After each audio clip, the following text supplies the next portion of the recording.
Hello, everybody. As Mallory said, my name is Todd Haab. I'm a crop insurance agent for Strategic Farm Marketing. I reside in Bloomington. A little bit about myself. I grew up in the area. I actually went to the high school that Atlanta's in. I went to Olympia. And both sides of my family farmed, conventional farmers. Went to school, played a little basketball in college, came back, started farming with my dad a little bit. Got a job at actually Country Financial back in the 90s when the CAT program, anybody remember when the CAT program first came out? That's when they started forcing people to buy insurance, and they had the CAT program, which is basically you're donating a little bit of a fee for nothing because it was not much coverage. So I started there, underwrote crop insurance for about 3 or so years, and then stepped out of the field for a little while to sell some just regular insurance, and then got back into it back in the late 90s. I went to Farm Credit, and I was a crop insurance specialist at Farm Credit for 2 or 3 years. And then I met Dave Jansen, who is the owner of Strategic Farm Marketing, and I've been an independent crop insurance agent there since 2002. So I've been around the crop insurance field most of my career. But I will tell you, it's interesting a little bit about some of the organic stuff. But before I go any farther, I want to introduce Carrie Richardson back here in the back. She worked with us at Strategic for a long, long time, and now she is with ADM Crop Risk Services down in Decatur. So you guys talked a lot about ADM. They have a crop insurance division that is really good around here. So she really helps me a lot on the organic side, because as I was getting ready to share with you, we're trained by the RMA, the Risk Management Association. Every year we go to a spring and a fall training session on crop insurance to learn the different stuff. We're part of a CEPA program, which actually is the people that fight on Capitol Hill to keep subsidies for farmers for crop insurance. We go to these meetings a lot, and organic crops is just really not talked about, especially here, because you're in central Illinois, which is heavy corn, soybean, wheat, grain conventional farming. And it's not talked about a lot. In fact, how I kind of got introduced with the organic side is I have a great family that I've worked with since my Farm Credit days. Talked with them, had insurance with them for a long time, and he said to me, "Hey, my son's going to start farming, and he's going to do some organic farming." And my first question is, why?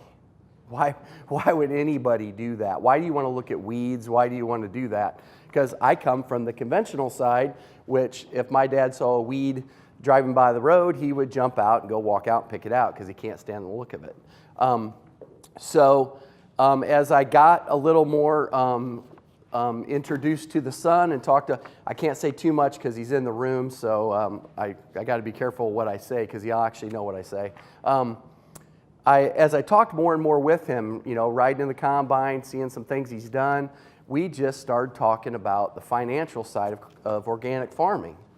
And my eyes were just opened. It's truly amazing on some of the organic things that are out there. But one of the things that they don't really talk about is the insurance side of it. A lot of guys that I've talked to about it said, well, our APHs are lower. We just don't have the ability to buy the same crop insurance, but we just don't get the same bang for our buck as the conventional guy does. That has changed, but a lot of people don't even realize it. They just don't understand it. They don't even know it's available because a lot of agents don't even talk about organic crop insurance. It's really interesting to me as I got more into this, got introduced to Rich Ritter, and we've had some conversations in his office about agents that just don't want anything to do with it. They don't want anything to do with it. It's complicated. There's stuff you got to learn, and it kind of reminds me of the generation we're in. I've got a 18-year-old daughter and a 26-year-old son, and as I talk to them about what they want to do and careers and stuff like that, the Generation Xers like me compared to the millennials, I want to make a lot of money and not do much for it. Is kind of the way they talk. And as I look at kind of how grain farming has came, grain farming guys, we went into a period of you didn't have to do a whole lot on your marketing side. You just raised a crop, had 220, 230 bushel corn. Corn was $5 in the fall. And who gets $5 in the fall? And guys got a little bit spoiled. Well, now we're going down that other side of that hill. And as Rich mentioned, and we're looking at some of those cash flows, it's pretty scary when you look at some of that. So my personal opinion is you guys have, on the organic side, a real advantage of what you can offer a landowner on a cash rent side, some different things like that a lot of conventional guys are not going to have. And the nice thing about it is we got some crop insurance side of things that can protect you on it that offer for organic guys that conventional guys can't get. So we'll start that. We'll go through it. I'm not a big presentation guy. I mean, if you guys got questions, ask, raise your hand, or shout it out. I like to have more of a conversation than just me be up here talking. So, do we have a clicker, or do I need to just? Right and left arrows right there. Right and left arrows right there. Okay. All right. Let's get. The first part of this is I'm just going to go over some basic general parts of crop insurance, of what we have on the organic side. If you've got questions, please ask. Again, I know it's not the most fun subject to talk about is on the insurance side, but protection in the farming world today is very important, and there are, again, subsidized products out there to help you guys protect what you're doing. Deadlines for documentation by acreage reporting. If you're going to do some sort of organic plan, it has to, or in a written certificate, it has to be by a certified agent indicating that you have an organic plan. And that organic plan has to be by acreage reporting date. Okay? Is that acreage reporting date correct, Carrie, or is that sales closing date? It's acreage reporting date, correct? Okay. So you have to let them know that we got some sort of organic plan in place because it's very different than conventional. Okay? Maintaining production records, just like a conventional person would. If you're APH, everybody know what an APH is? Actual production history, where you have a 10-year history on conventional. You have to do the same thing on organic. You got to have separate records. You got to keep your transitional, your certified, and your conventional all on separate units, okay? So it's required to have separate acceptable acreage and production records to support acres. Total production yields certified for the organic and transitional acres. Again, organic and transitional have to be separate. If you have 3 years of good transitional records, you can't roll them over to the certified side. That has to start another one, okay? The data from the acres and production records is used for APH purposes. Determining yields. Organic maintain their own T yields. If they are not certified, they would use an organic transitional T yield. Each county has a different one. Every year they grow organics, the T yield is replaced by an actual organic yield. Valerie.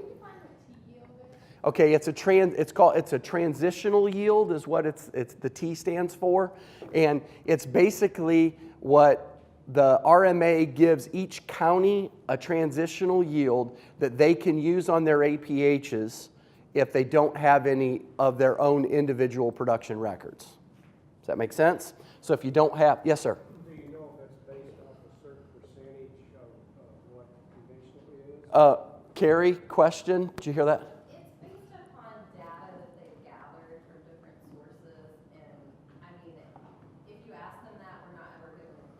Well, and we've asked that exact question multiple times as the AIPs, if I say AIP, I'm talking insurance companies. Those are the people that write the crop insurance. We've asked those in those, and I don't think a lot of people know where the RMA gets that completely.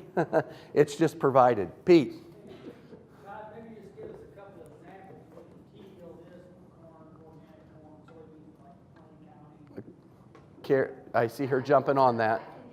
Yep, she can pull that up right now and tell you what those T yields are. They come up with organic tea yield, if this is your first year organic, or if you're doing it 10 years, and you don't want to use your yields, you can use theirs and start from there. Yep, you can start fresh by not turning any of those yields in. That's a great point, Pete. And I see that organic yields are starting to creep up. It used to be really a wide margin from that, but I'm seeing some really pretty good organic yields that are coming out on some of these years that are improving those APHs. As you do that, you get a 4-year. As you put on one, then it falls off. Now, you can't just decide you're not going to use one after you start it, and you can't just start over whenever you want. Once you've reported a year, you have to continue to report that. Is that what they use for CRP ground that's come out? Is it tea yield? I think the CRP is different, isn't it, Carrie? It's not the same as they use for crop insurance. Are you talking about the FSA office? Well, no, when you insure ground that wasn't CRP last year, that you taken out of CRP and now is organic. You know, That- You'd start with it, or you would start with, you'd be in transition. No, you'd be organic. You would get a tea yield, You'd get it. is it the same T yield even if it's coming out of CRP? because they have no Do we have a FSA person in here that would know that? You do not know that. Okay. Hey, one thing I love about it is you just got to be honest. And I'll tell you, if there's something, the one thing I've always told my farmers is I may not know everything, but I'll find out. So I like that answer. Well, the tea yield's gonna come from RMA, it's not gonna come Correct. from FSA. And you will, so if I'm taking ground out of CRP, I don't have any history for that ground, so I'm going to assign it the T yield. And so what I'm hearing, is this correct? If it comes out of CRP, you don't need the 3 years of transition? You have to have an affidavit that it's correct. You get- Well, then I'm assuming that would be the same transitional yield, but you'll get to use the certified T yield, not the transitional T yield. Would that be correct? Yeah, well, and just so you guys have an idea, the T yield, I just did T yield in McLean County on organic, and actually the certified and the transitional is both 129. 129. So we're using corn. Okay. Okay. That's good information. I didn't realize the CRP that came out that way. Okay. Very good. So again, when you're first going into a crop insurance contract, you can take the T yields and you can pick and choose based on the way you got your structure, the way you got it set up, crop, county, ownership. You can do separate ones. If you have one unit that's pretty good and you want to use your production, you can. Maybe another unit, you're going to use the T yield. That's something. Like the T yield, just for comparison, on conventional in McLean is 184. Right. It's quite a bit different. So if you can get better with that as you produce, then you'll start keeping track of that. Okay? Yes, sir. When we talk about yield here, we're assuming that yield refers to total amount of grain produced on an acre, but not necessarily total amount of income produced on an acre. Correct. You're talking bushels. Yep. If you're talking corn or soybeans, you're talking about dry bushels. Let's make sure we understand that straight too. It's dry bushels. It's not what you're picking. Yes, sir. How many years of production history do you have to establish your own APH? Well, you can actually have 1 year. You can use 1 year and then use 3 years, or you can use 1, 2, 3, all the way up to 10. And it's a 10-year history, but it doesn't necessarily mean it's all 10 years, because if you rotate that crop, I know some organics have 4 different crops. If you rotate it every 4 years, that may be on there a long period of time. You have to have at least 4 years within the database. So you might have one actual yield, then I'd have 3 years of the T. Correct. Now every actual, and I don't know, have they changed that? I think they've changed it back on organic. They used to have a letter just for organic. Now it's just back to an A, isn't it, for actual? Well, there's just one letter for organic. There used to be 2, okay. So they're changing some of that organic stuff, but once you have an actual, that stays on until you have all those 10 years filled on your APH, and then it will fall off. If you have a T yield, that falls off as soon as you get one on there to total up to 4. And you kind of mentioned also as well, if you're on a 3 or 4 year rotation, Right. in that 10-year period. So if you're only using that crop 2 or 3 times, are you gonna have to use that T yield for those other ones? Right. To fill in the four. To get 4. 4 years. Yeah, the crop insurance will make you do 4. Good question. So you might have your bottom line might be 2016, but the next year you have that crop could be 2013, 3 years ago. But you have to have 4 numbers, and if you don't have the 4, we fill them in with the T's. Yep. And just to be clear, if you have 3 corn crops in a 10-year period, you only have to use 1 Correct. yield and 3 of your actuals. Correct. If those 3 actuals are better than a 4-year of your T. So let's say you have 3 actual, years and 1 T, but when you total that 4 up and that average, and it averages 125, but you can get 129 on a T, you can just not start with that and start with 4 years of the T. Make sense? So you can do whatever, you can play around with the numbers now. You're saying just if you're taking crop If you're insurance for the first time. If you've already started with your crop insurance, you can't do that. You have to continue because no matter if you switch companies or if you switch agents or whatever, it transfers with you. Good questions. Any other questions on that T side? I want to just make a comment for folks that are in transition that have a conventional database and are transitioning. If you're going into a conventional practice, especially if you're enterprise units, there's some potential risk to damaging your conventional APH. So you can choose at the time of signing, I'm asking this of both of you, you can choose at the time of signing whether to treat that as conventional or as transitional ground. So am I thinking straight on that? We always will put that, we want to always put that as a transitional because we don't want to damage that conventional database. So we'll just start a whole new database. So as you start the transition, notify your agent that That database needs to be marked as a transitional database. So I'm understanding what you're saying is if you're transferring that and it's already certified, you can transfer it to a It's not certified yet. It's not certified? It's in that transition period. Okay, so you're still in transition is what you're saying.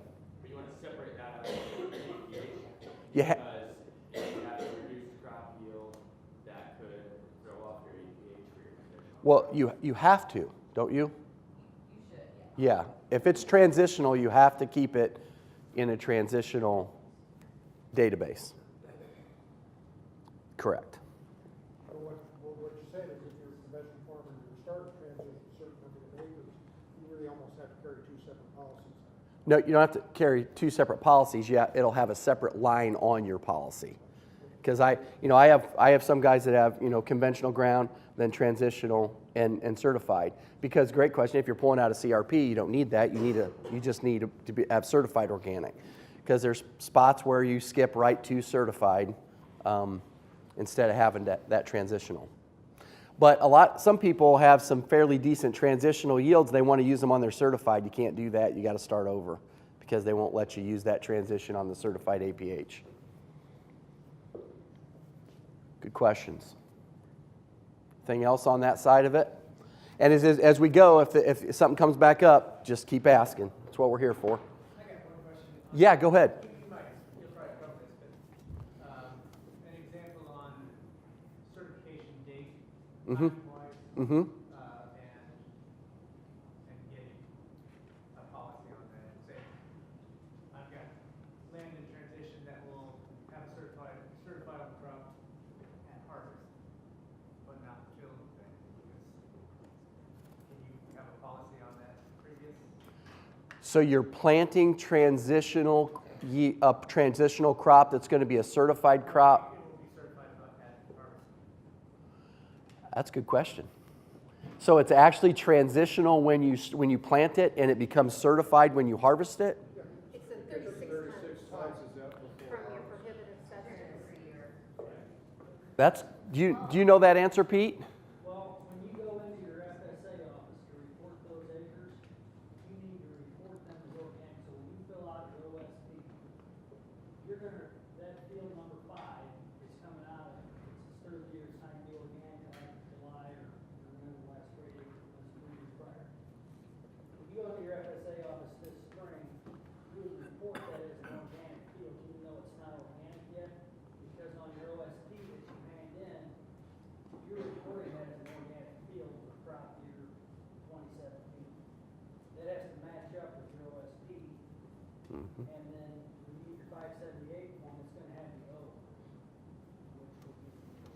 And that is very, as a crop insurance agent, when we use your 578s, that's a great point.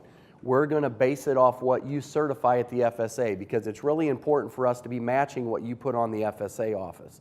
So I think Pete answered it very well. If you know that's going to go into an organic certified, you label that on your 578, and we're going to insure it under certified. That's exactly right. You want to be proactive to get certified, get the right paperwork to your FSA office before that cutoff date, to get that organic label on the 578 form.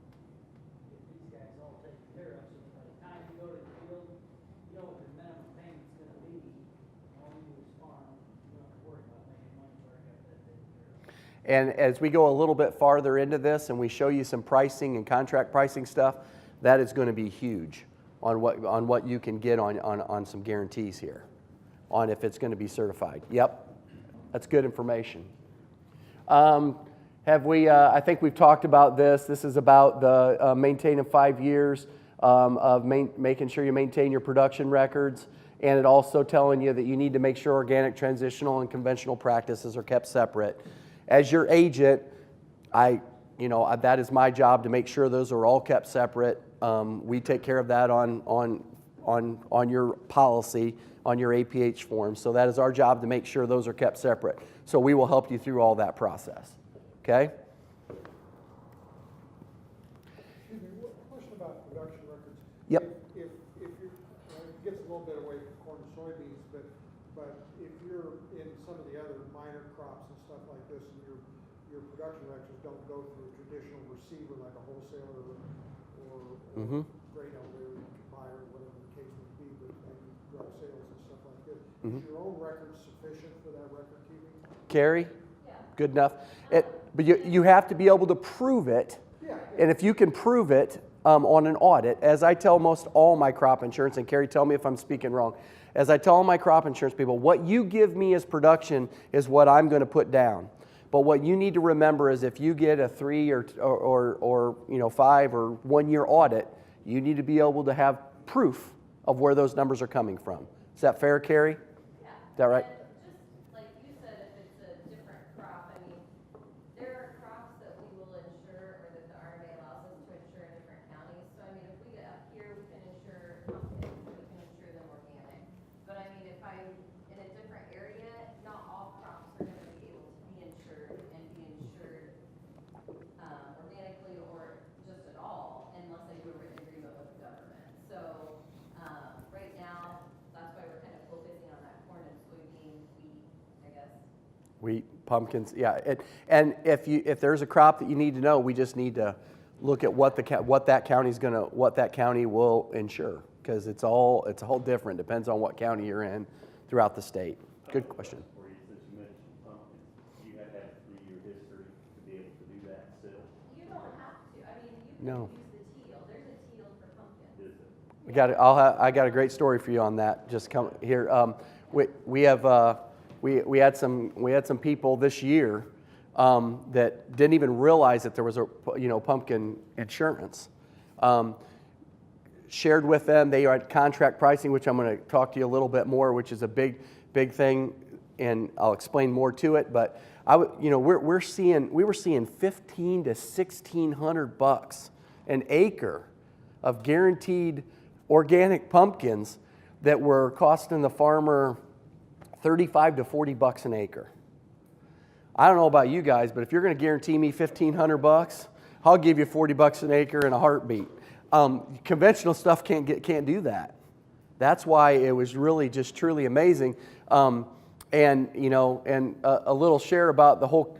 We're going to get into the contract pricing.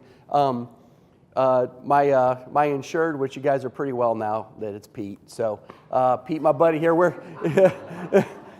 Pete and I were talking about this. He goes, "Do you guys offer contract pricing?" And I'm like, "What are you talking about?"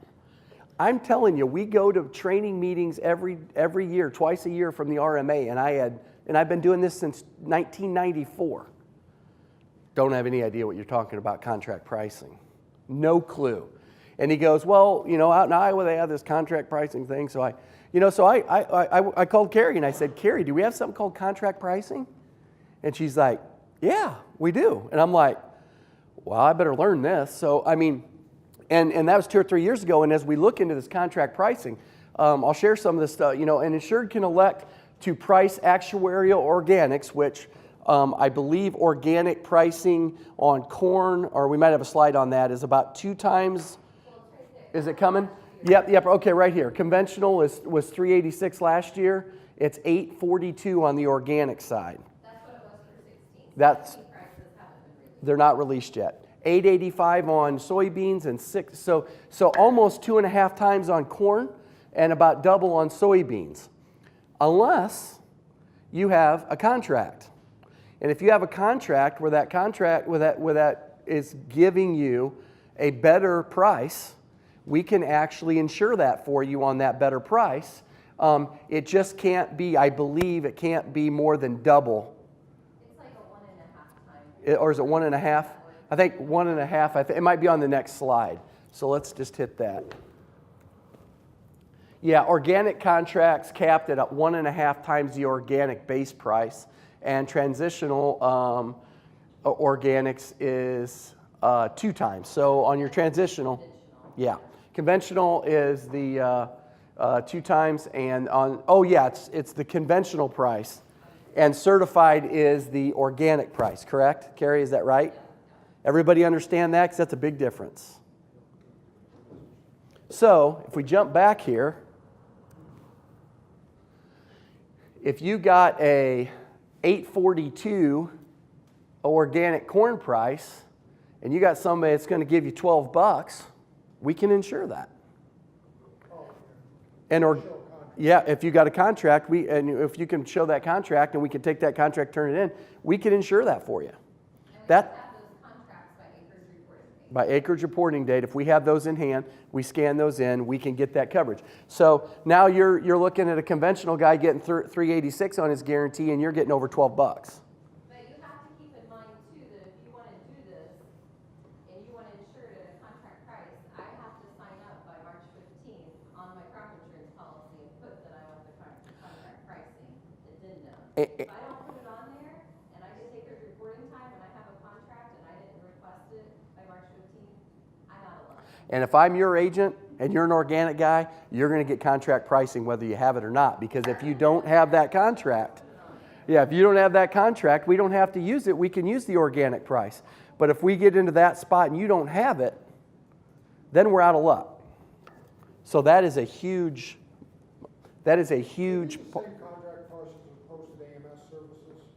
Say that again. They're set by USDA AMS service? No, they're by the processor that you use. No, but the contract price, that contract price. Well, That's the contract price. that's the organic. that's the organic from RMA.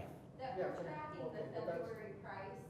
Yeah. So like end of February, that'll be announced. And Oh. the contract price can be 1.5 times that. Okay, so do you guys understand where those prices are coming from? Okay, like on the corn side, on the conventional, that is, they are taking the December corn contract and they're averaging it during the month of February. The soybean contract is the month of February, they're averaging the November bean contract. When that gets averaged, that's where we get that conventional number. And then RMA comes out and gives us the organic number, okay? So that will be established on March 1st, we'll know what that number is, okay? What is RMA? Risk Management Association in Kansas City. It's the feds. Those are the people that, that's the government. Those are the people that, because we're a subsidized product, taxpayer-based product. So we are bound by the RMA rules. That's why I'd love to all give you guys $1 like Rich did, but we call that rebating and I'd lose my license, so I can't do that. So he's got advantages that I don't have. Yeah, there you go. There you go. So, and you never know when guys in suits and stuff may walk in that I may be in trouble. So no, I can't do that. But yeah, so that's what we did on some of these pumpkin contracts. People come in, there's an organic pumpkin price, but we got some guarantees over here in Morton. They're higher up. And I mean, some of them were just ridiculous. I mean, ridiculous guarantees, but growers just don't even realize it. And if conventional guys would ever take a look at that, they would fall over. But again, that means there's some more work involved, as you guys know, on the organic side that a lot of conventional guys just won't do. So you guys have a little bit of an advantage there.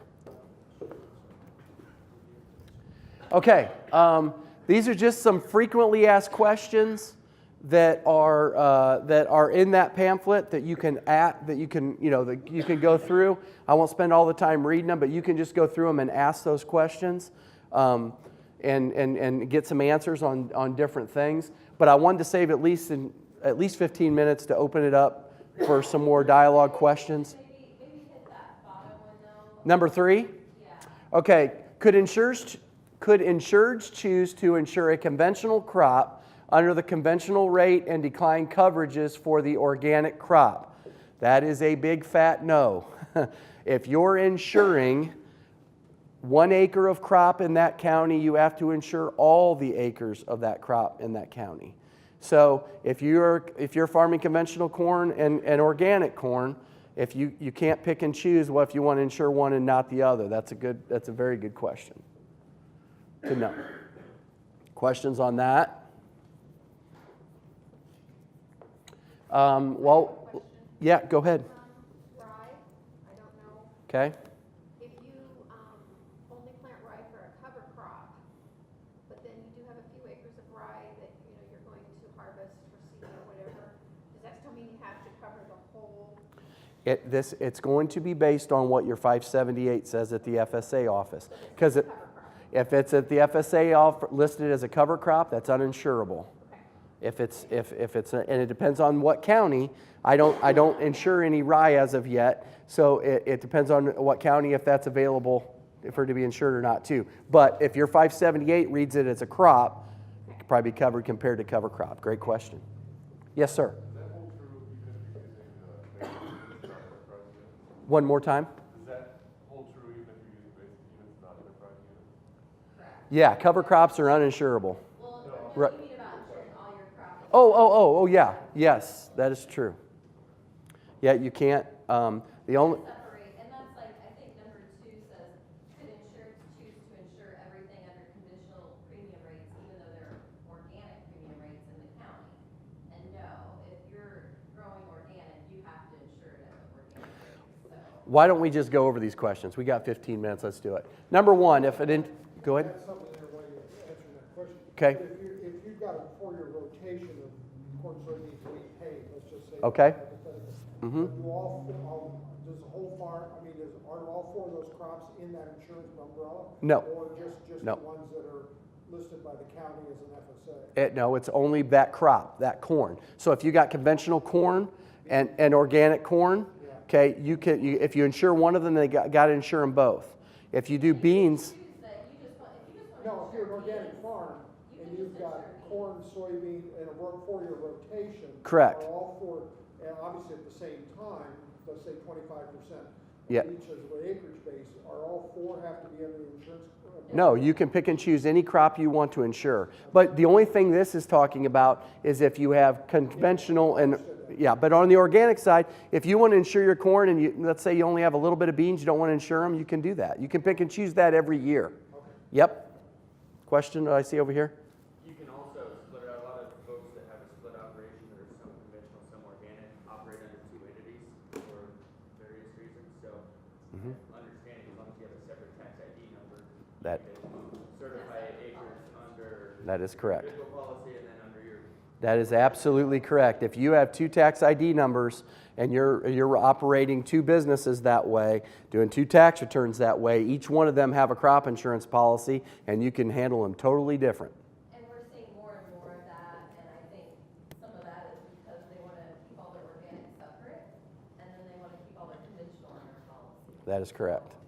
Yeah, we're seeing some of that stuff go on. Yes, sir. I'm Patrick Evans with Illinois Finance Authority. I'm going to speak later. But, Yeah, hi, Patrick. and some of them work with young farmers, beginner farmers, and everything. And doesn't the insurance company have a program for beginner farmers where there's a discount on the premiums and everything? Yeah. There's Beginning farmer rancher, if you haven't farmed for more than 5 years,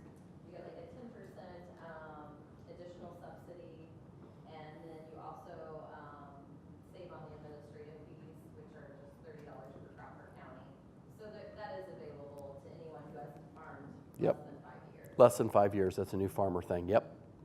And I don't know all of the ins and outs of it, but I know there's, talk to your local FSA, they have some programs for new guys too, on loan side of things. I believe that's true. I don't know if that is, but there's some, if you're looking for, a lot of people don't realize that the FSA's got some programs for new guys coming in too. So, some good stuff there. It's going to be interesting in the next few years of going back to finding ways to be profitable, and we got to be smart with that. Let's see if there's any other. If you're an insured grows on the conventional organic premium rates in the county, yes. Okay, yep, that's all pretty self-explanatory in your book there. I walked in late. Okay. But, on your established yields for counties and stuff, is that state or is that local, or how do you set yields for organic? It's based on what you raise. But if you don't have it, we just talked a little bit about, it comes in a transitional yield by the county. They provide that for you. They provide it for your transitional. That's where we're at. Is that on the internet somewhere? It's in actuarials. Do they post that on the internet, or would we need to provide it for them? You could go to rma.usda.gov, and if you go to information browser and shows like crop year 2017, you could choose any county, any crop, with any state, and it'll show you all of those transitional yields. And once we get through February, it'll have all the pricing on there as well too. Okay. So. And being in the crop insurance side from the beginning, it used to be really really pretty laid back. We could take numbers from people if things changed, you hauled it out. You could change APHs even if you had a claim. Those days are gone. I mean, it is by the book. RMA follows strict guidelines, and you have to follow those guidelines. So, no matter where you're at, if you're insured or whatever, if you got questions, make sure you understand what you're doing and how you're insured, because it could be huge to your operation. Yes, sir. What did she say? Could you repeat that website?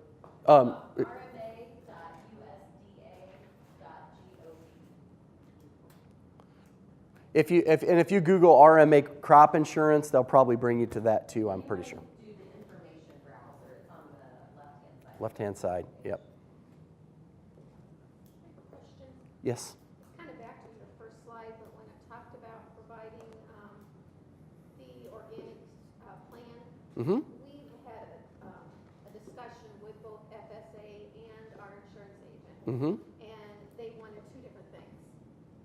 The insurance agent wanted the whole book. I mean, it wanted everything that we had ever turned into our, because we were his first, he's never had anybody else organic. Okay. So what is it that is really needed in that standard, that on the first slide when you said you had turned in our standard operating procedure? You just need the certification sheet's all we asked for. I mean, I don't know when he's asking you for the whole book, I'm not sure what he's wanting. Well, he wanted our standard, like how we clean our equipment, how we clean up our No. tillage, what, okay. He just doesn't he just doesn't realize it. He doesn't need that. No, you Because don't. the FSA only needed like a 5-year plan of what we were gonna plant, but the insurance agent. Yeah, and I don't need a 5-year. I just need to know I just need when you're on March 15th. I just need to know what crops, what county you want to insure it to be insured in. Okay, and I need to know. Well, if you're organic, I'm putting you on contract pricing, hands down. If your agent doesn't know about contract pricing, they should, because that's huge. And I'm not saying it's because he's doing something wrong. He probably just doesn't know. But those things have to be done. So we need to know what you're planning on doing. But you're not locked into anything, because you need to know that by March 15th. By the time you're planting, that may totally change. So we just need to know what crops, what crops and what counties you're going to insure in, where your ground lies. So that's pretty easy, because you know where your ground lies. And then by the acreage reporting date, which is July 15th, we have to have contracts, and we have to have I won't do it without a 578. I want you to be at the FSA office certified, so we can look off that 578 and then we can plug your acres and plant dates in. It's a good question. Yes, sir.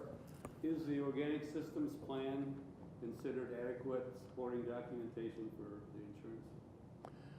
When you say plan, Yeah, we have to submit a systems plan. Oh, yeah. Document for organic certification. Yeah, absolutely, that's plenty. That document should be sufficient. That's very sufficient. Yep. Good question. Very sufficient.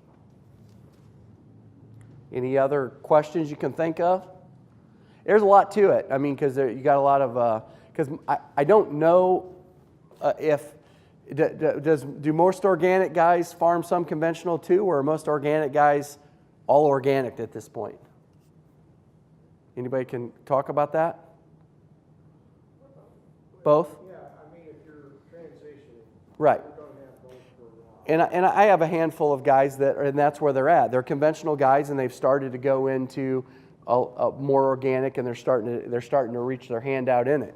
That's what I'm seeing, but I don't know. I mean, I'm sure there's some that are just strictly organic, but as they do that, there's going to be some different rules and different things they can do on each one. They need to be aware of them. And again, I kind of, if I don't know, I'm going to find out, because it's a big deal. I mean, there's a lot of money being played with this.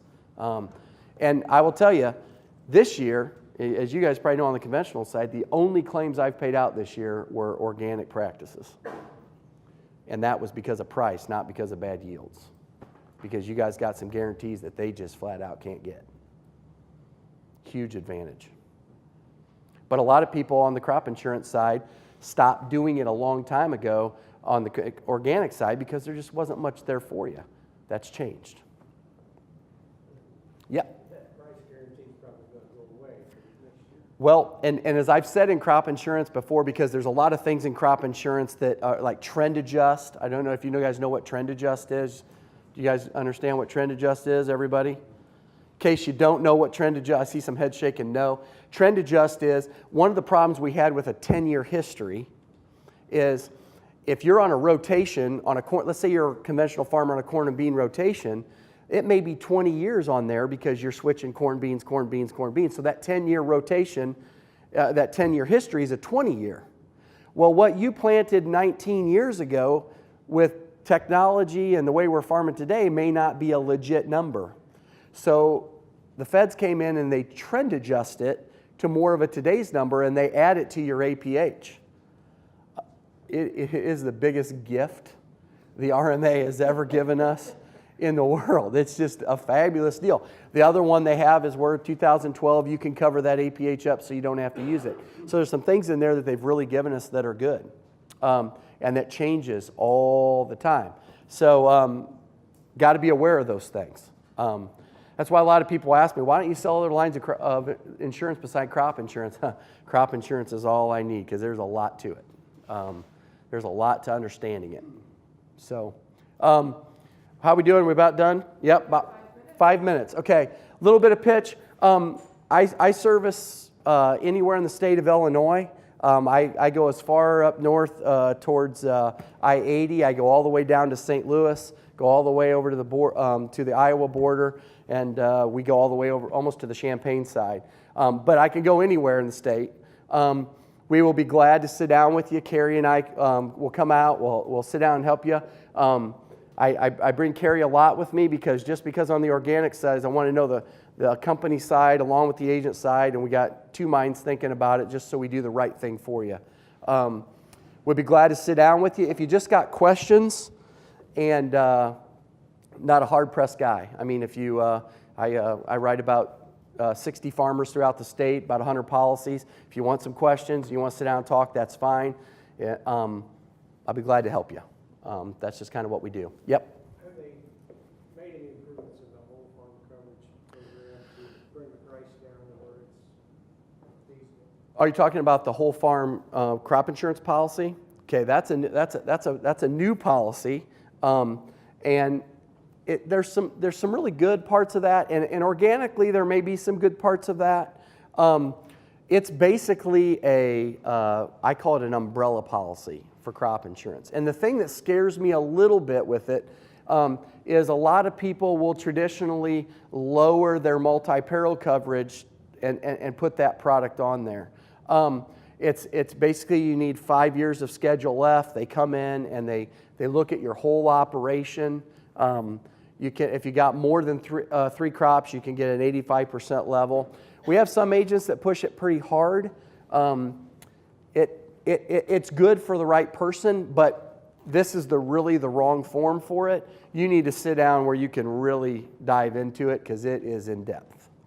I mean, there's a stack of stuff that you have to do, but there is some. It is fairly reasonable. It's highly subsidized, so there is some products there where an organic farmer might have some interest in that.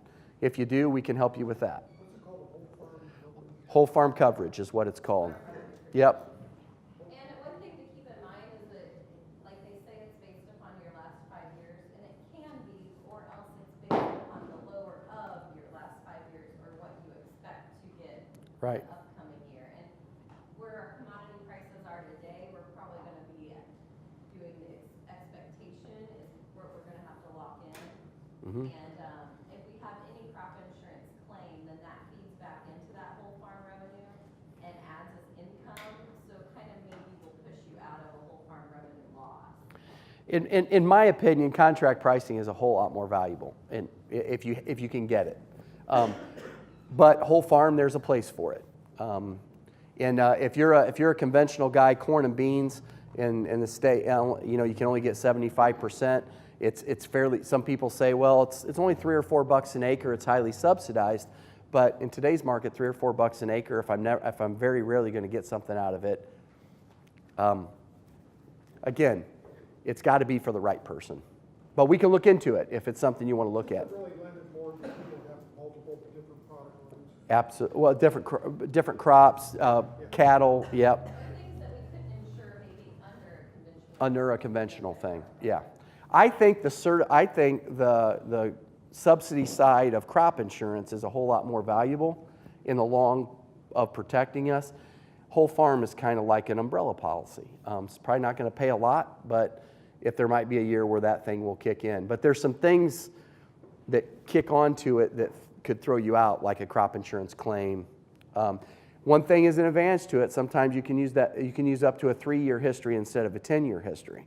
So if your last 3 years is better, sometimes that gives you a little bit higher guarantee. But again, Schedule Fs, they got to go through a pile of stuff to get with you on that, but we can do that if that's something you want to look at. Yep. Well, we are at my time frame, so I appreciate everything. If you got any questions, I've got cards. Appreciate it.